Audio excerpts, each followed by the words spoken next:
ஏங்க சொல் தாமரை. நிருபன் கூட்டு இந்த பார்க் போனாலே எனக்கு செம்ம டென்ஷன் ஆகுதுங்க. ஏன்? எல்லா பசங்களும் ஏதோ நார்மலாக விளையாடுற மாதிரி இருக்கு, அவன் மட்டும் பார்த்தா மண்ணை கொட்டிட்டு வரான். எல்லாருமே திறமையா இருக்க மாதிரி, இது நம்ம பையன் மட்டும் ஏதோ திறமை இல்லாத மாதிரியே இருக்கு, எனக்கு ஃபீல் ஆகுது. அப்படியா?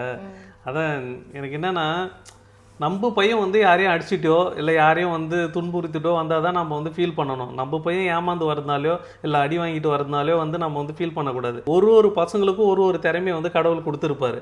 மேபி இவனுக்கு வந்து அந்த அட்ஜஸ்ட் பண்ணிட்டு போகிற திறமையை கூட கொடுத்துருக்கலாம் கடவுள். நிறைய பேர் ஃபேமிலி வந்து பேசி இல்லை பேரண்ட்ஸ் பேசி நானுமே கேள்விப்பட்டிருக்கேன், நம்ம பையன் தான் திறமை இல்லை, அதுங்களாம் திறமையாக இருக்குது. நாங்கள் ஸ்கூல் படிக்கிற குடும்பம் அதான் சொல்லுவாங்க எங்கள் வீட்டில், அதெல்லாம் பாரு அவங்க வீட்டு பசங்களாம் இப்படி இருக்குது, இவங்க வீட்டு பசங்களாம் இப்படி இருக்குது, அதெல்லாம் மெட்ராஸில் போய் பழகிதுங்க சம்பாதிக்குதுங்கன்னுவாங்க. நம்ம அப்போ போகலன்னா இதெல்லாம் வந்து குறையா சொல்லுவாங்க. எப்பயுமே நம்ம பசங்களை வந்து நம்ம குறையாவே பார்க்கக்கூடாது. கடவுள் வந்து குழந்தைன்னு வந்து உலகத்துக்கு ஒன்று படிச்சுட்டாருன்னா அது ஒரு குழந்தைக்குள்ளேயே நிறைய திறமையை கொடுத்து தான் படிச்சிருப்பான். அவன் வந்து யாரையும் அடிக்கலையே, உதைக்கலையே, ஏமாத்தலையே, பொய் சொல்லலையே அப்படின்னு இருக்கிறானேன்றது நம்ம பெருமை தான் படணும். அப்படிதான் ஏமாத்திடுவாங்கல்ல. சின்ன வயசுல வந்து அவன் அப்படி இருக்கிறவன் போகப்போ அவனுக்குள்ளே ஒரு மெச்சூரிட்டி வரும். அதாவது 8 வயசுக்கு மேலே தான் அவங்களுக்கே யோசிக்கிறதுக்கு நிறைய வரும், நம்ம பண்ணுறது தப்பா சரியா. அது மாதிரி வரப்போ அவனும் பெரிய வயசானானா அவனுக்குள்ளேயே வந்து இந்த ஏமாத்துறாங்களா என்ன பண்ணுறாங்கன்னு கண்டுபிடிக்க தெரியும். அவனுக்கு அதை எப்படி அட்ஜஸ்ட் பண்ணி போகணுன்றது தெரியும். எக்ஸாம்பிளுக்கு சின்ன வயசில் நாமலாம் இருக்கிறப்ப என்ன பண்ணுவோம், போய் அங்கன்னா பார்க்கெலாம் கிடையாது, எங்கன்னா வந்து நம்ம என்ன சொல்லுவோம், குளத்தில் விளையாடுவோம், ஏரியில் விளையாடுவோம், இல்லை வந்து வீட்டுக்கு பக்கத்தில் முன்னாடி பின்னாடி விளாட்னு இருப்பான். அவன் அடிச்சிட்டானா வச்சுக்க, அடி வாங்கினா அழுதுன்னு வீட்டுக்கு தான் வருவான். நாம் மட்டும் என்ன பண்ணுவான், அவன் அடிச்சிட்டா வருவான், நம்ம அதெல்லாம் பண்ண மாட்டோம். நம்ம எப்படி சின்ன வயசில் இருந்தோமோ அது மாதிரி தான் பசங்களும் இருப்பாங்க. நம்ம சின்ன வயசில் இருந்ததை பற்றி நம்மளுக்கு தெரியாது இல்லை, நம்ம திறமையாக இருந்தோமா எப்படி நம்ம அப்பா அம்மாவுக்கு தான் தெரியும். அவங்ககிட்ட கேட்டால் தான் தெரியும், தாமரை திறமையா செல்லுமணி திறமையா அப்படி. அவன் ஒரு என்ன சொல்கிறது, மண்ணு மூட்டை, அது ஒன்றுமே தெரியாது, படிக்க தெரியாது, எழுது தெரியாது.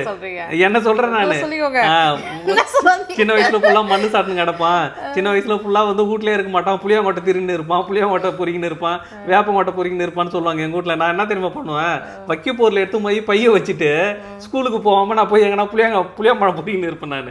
அப்பெல்லாம் நம்ம வீட்டில் என்ன நினச்சிருப்பாங்க, எல்லா பசங்களும் திறமையாக படிக்குது, இந்த பையன் இப்படி கிடக்குது அப்படின்னு கூட நம்ம அப்பா அம்மா நினச்சிருக்கலாம், நம்மளுக்கு தெரியாது இல்லை. ஆனால் இப்போ நாம என்ன சொல்கிறோம், நம்ம பையன் திறமையில்லை நாம சொல்லிங்கிறோம். இப்படியே தான் ஜென்ரேஷன் மாற்றி நம்ம அப்படி தான் சொல்லிக்கிறோம் கண்டி. ஆனால் எல்லாரும் நல்லா தான் இருப்போம். நம்ம அந்த வயசுல நம்மளுக்கு அப்படி ஃபீல் ஆகுது. அவன் வளர்ந்து வந்துட்டு அவன் சொல்லுவான், உனக்கே ஒன்றும் தெரியாது, கம்னு இருமா அப்படின்னு. இதுதான் உலகமே. ஸோ அதனால் உங்கள் பசங்க வந்து திறமை இல்லாமல் இருக்கிறாங்க, இல்லை இது மாதிரி அடி வாங்கின்னு வராங்க, இல்லை ஏமாந்துடுறாங்க, எல்லாரும் ஏமாத்திடுறாங்க அப்படின்னு நீங்கள் ஃபீல் பண்ணாதீங்க. எல்லாருக்கும் ஏதோ ஒரு திறமை இருக்கும். கடவுள் இந்த உலகத்தில் படிக்கிறப்ப எல்லாருக்கும் ஒரு திறமையோட தான் படிச்சிருப்பார். ஸோ அதனால் நீங்கள் அதை பற்றி யாரும் எதுவும் ஃபீல் பண்ணாதீங்க. உனக்கு தான் சொல்கிறேன், நீ நிறுவனம் பற்றி எதுவும் ஃபீல் பண்ணாத. நானும் ஃபீல் பண்ணல, நானும் ஒரு டைம் நினச்சிருக்கேன், என்னடா அப்படி அடி வாங்கிட்டு வரேன்னு. நம்ம அது மாதிரி ஃபீல் பண்ண வேணாம். சரி, ஓகே. ஓகே மக்களே, இதே மாதிரி இப்போ உங்கள் பசங்களுமே வந்து திறமை இல்லாமல் இருக்கிறாங்க அப்படின்லாம் நீங்களுமே ஃபீல் பண்ணியிருப்பீங்க. அந்த ஃபீல் பண்ணதை நீங்கள் எப்படி உங்களை சமாதானப்படுத்திக்கிறீங்கன்றதை வந்து கமெண்டில் சொல்லுங்கள். ஓகே மக்களே, அதை பார்த்து மற்றவங்களும் தெரிஞ்சுப்பாங்க, எப்படி வந்து நம்ம இதை சமாதானப்படுத்திக்கணும், எப்படி இதுலேருந்து வெளில வரணுன்றது மற்றவங்களுக்கு அது ஒரு ரெஃபரன்ஸாக இருக்கும். ஓகே மக்கள்.